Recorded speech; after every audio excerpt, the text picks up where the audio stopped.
মটরশুঁটি ফ্রোজেন তো অনেক দেখিয়েছি, এবার দেখো সজনে ডাঁটা কী করে ফ্রোজেন করে রাখা যায়।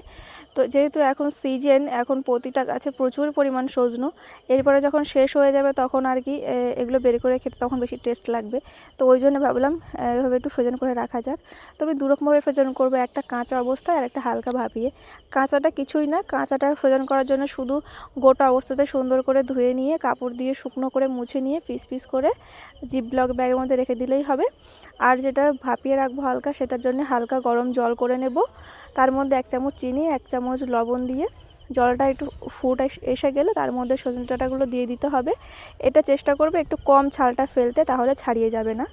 এবং তারপরে একটু ফুটে উঠলেই মিনিট 2 রেখে ফুটে উঠলেই এবার ঠান্ডা বরফ জলের মধ্যে দিয়ে দিতে হবে। তারপরে ঠান্ডা হয়ে গেলে সেখান থেকে তুলে নিয়ে সুতি কাপড়ের উপর এভাবে মেলে দিতে হবে, দিয়ে ফ্যানের হাওয়া দিয়ে পুরোপুরি শুকিয়ে নেবে যাতে জল না থাকে। তারপর এরকম জিপলক ব্যাগের মধ্যে ঢুকিয়ে ব্যাস ডিপের মধ্যে রেখে দিলে, ফ্রিজের মধ্যে রেখে দিলে সারা বছর যখন প্রয়োজন হবে তখন তুমি বের করে খেতে পারবে।